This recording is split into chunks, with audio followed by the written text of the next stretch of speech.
कौन से फूड की वजह से भी ब्रेन स्ट्रोक आ सकते हैं? ओके, क्लॉट्स बढ़ते हैं। हाँ, क्लॉट्स वगैरह ये सारी चीज़ें हैं ना, ट्रांस फैट या तो फिर प्रोसेस फूड की वजह से बढ़ता है। Process food is not something कि अगर आपने आटा लेके आते हैं वो एक प्रोसेस चीज़ है, ठीक है, बट हर प्रोसेस चीज़ खराब है ऐसा मैं नहीं बोल रही हूँ, बट ऐसी चीज़ें जो हमारे बॉडी में फैट्स बढ़ा रही है, अनवांटेड फैट्स, हेल्दी फैट्स होते हैं, अनहेल्दी फैट्स होते हैं। अनहेल्दी फैट्स में क्या आता है? ट्रांस फैट्स आता है। आप कोई भी पैकेट पढ़ के देखेंगे तो उसमें ट्रांस फैट 0 लिखा होगा, बट अगर कोई भी चीज़ में डालडा घी है या तो पामोलिन ऑयल ज़्यादा प्रमाण में यूज़ किया है या तो वनस्पति घी यूज़ किया है, तो उन सब चीज़ों में ट्रांस फैट होता है। ट्रांस फैट एक ऐसा फैट है जो हमारे बॉडी की को बिल्कुल भी ज़रूरत नहीं है। सैचुरेटेड फैट्स होता है, अनसैचुरेटेड फैट्स होता है, ट्रांस फैट्स होता है। ट्रांस फैट्स हमें नहीं लेने हैं। ट्रांस फैट्स लोगे तो आपको ज़्यादा प्रमाण में लेने की वजह से स्ट्रोक होने के चांसेस बढ़ जाता है, क्योंकि ट्रांस फैट एक ऐसा फैट है जो हमारे बॉडी प्रोसेस नहीं कर पाती है, and it is not required in our body. वो हमारे बॉडी के लिए बना ही नहीं। हाँ, और वो एक आर्टिफिशियली प्रिपेयर्ड ट्रांस फैट है। जो अपना वेजिटेबल ऑयल है वो नॉर्मल है, वेजिटेबल ऑयल को हाइड्रोजनेशन करके एक प्रोसेस होता है, उसके अंदर को जाना पड़ता है, तब जाके वो वनस्पति घी बनता है, जो ट्रांस फैट है। तो इसलिए वो हमें बिल्कुल कंज्यूम नहीं करना है, या तो अगर आप कभी कभी कंज्यूम कर रहे चलेगा, बट इवेंचुअली अगर बॉडी आपके फैमिली में हिस्ट्री है, जो हम जेनेटिक्स की बात करती है, तो जेनेटिक्स अगर बॉडी आपके फैमिली में है कि पापा को या दादा को हिस्ट्री है डायबिटीज़ की या तो बीपी की या तो हार्ट स्ट्रोक की, तो उन लोगों को प्रेफर करना है कि उनकी लाइफस्टाइल में वो ट्रांस फैट वाली चीज़ें बिल्कुल बंद कर दे, या तो कम से कम ले। तो वो एक मेजर थिंग है। दूसरा सॉल्ट्स की अगर हम बात करते हैं, नमक हम खाने में जो यूज़ करते हैं वो नॉर्मल है। आप नॉर्मल जो घर पे नमक हम थोड़ा सा डालते हैं, हाँ, अगर आप ज़्यादा नमक डालते हैं खाने में, ऊपर से डालते हैं, वो डेफिनेटली आपको कम करना है। बट उसके अलावा नमक कहाँ से हमें मिलता है? कार्बोनेटेड ड्रिंक्स में एक्सेस सोडियम होता है। फिर कार्बोनेटेड जो हमारा कोल्ड ड्रिंक है, पेप्सी है, कोला है, ठीक है, ये सारी चीज़ें।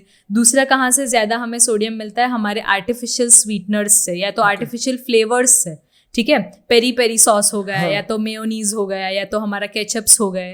तो जितने भी ये सारे सॉसेज है वो अगर फ्रीक्वेंटली आप खाएंगे, रोज़ रोज़ आप खाने में, चलिए मैं आज मैं सॉटेड वेजिटेबल्स बना रही हूँ, या तो आज मैं ग्रीन वेजिटेबल्स का सैलड बना रही हूँ, बट उसमें फिर मैं मेयोनीज डाल दूंगी, या तो उसमें फिर मैं रोज़ पेरी पेरी मसाला डालूंगी, सीजनिंग डालूंगी, उन सब में एक्सेस सॉल्ट है। तो इवेंचुअली आपके बॉडी को वो सॉल्ट, सोडियम को कैसे निकालना है? नहीं निकाल पाएगा, इसलिए बीपी होगा आपको, ब्लड प्रेशर होगा, यस, हाइपरटेंशन जो हम बोलते हैं। ये जो क्रोनिक डिसीज है वो बोलते हैं कि हेरिडिटी में आया ना, एक कॉमन वर्ड है सबका कि हेरिडिटी में आ रहा है। तो वो हेरिडिटी में क्या बॉर्न से पहले आता है या बॉर्न होने के बाद भी? जैसे पापा को अगर मेरे बॉर्न से पहले है तो ही मेरे में आएगा, या मेरे बॉर्न के बाद उनको आया है तो भी आ सकता है? तो जीन्स एक ऐसी चीज है, जीन्स जो हमें मिलता है अपने पेरेंट्स से मिलता है, मम्मी से या पापा से, ठीक है। उनको कहाँ से मिलता है? उनके मम्मी पापा से, मतलब हमारे दादा दादी से। तो जीन्स क्या होते हैं? वो ऑलवेज कैरी फॉरवर्ड होते हैं। कैरी फॉरवर्ड होते हैं तो उसका मतलब ये नहीं कि उनकी सारी चीज़ें हम में आ जाती है, वरना हम वही बन जाते हैं, हम पापा जैसे ही बन जाते हैं, बट थोड़ी चीज़ें चेंज होती है। कोई चीज़ सुपीरियर में होती है, कोई चीज़ कम होती है, ठीक है।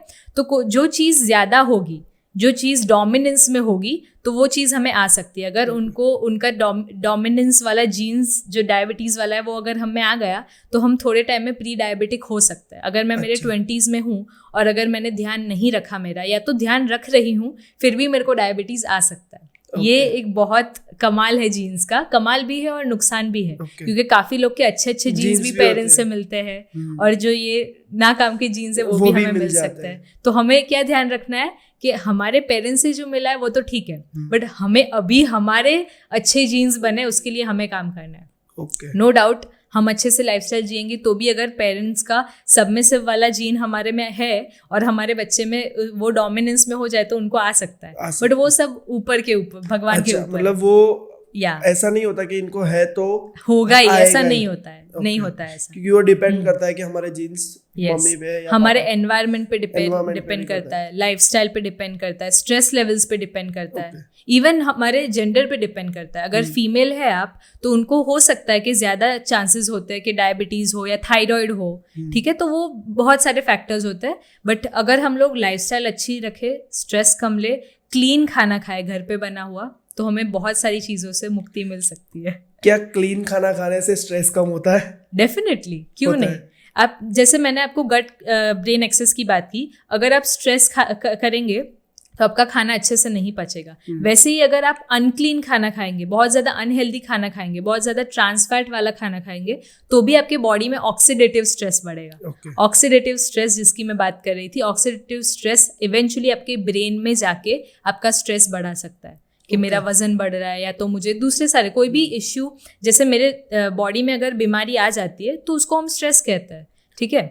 कोई भी चीज़ को अगर बॉडी फाइट कर रहा है, हमारे अंदर के मैकेनिज्म को बंद कर देता है वो। स्ट्रेस आया तो दूसरे सारे digestive system, respiratory system, breathing की जो हमारी क्रिया होती है, पाचन की क्रिया होती है, रिप्रोडक्टिव ग्लैंड्स जो हमारे गर्भ की जो भी ऑर्गन्स होते हैं, वो सारे शट डाउन कर देती है, क्योंकि स्ट्रेस को कम करने के लिए बॉडी को ज़्यादा एनर्जी स्टोर करनी पड़ती है। कि कोई भी चीज़ स्ट्रेस आ गई तो बॉडी को शट डाउन करती है।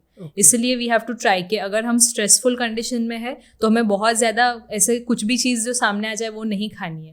We have to make sure. Emotional eating बोलते हैं, हाँ, बिंज ईटिंग बोलते हैं, इमोशनल ईटिंग बोलते हैं।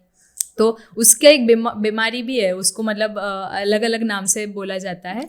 तो बुलिमिया करके एक ईटिंग डिसऑर्डर है, जो लोग को स्ट्रेस होता है वो लोग ऐसे हाइपर ईटिंग करते हैं, और फिर उन लोग को पता है कि ये मैंने क्या खा लिया, तो वो वॉमिट आउट करते हैं उसको। तो ऐसे सारे डिसऑर्डर्स भी है जो लोगों को होते हैं, बट वो बहुत सारे ऐसे डिजीजेस हैं।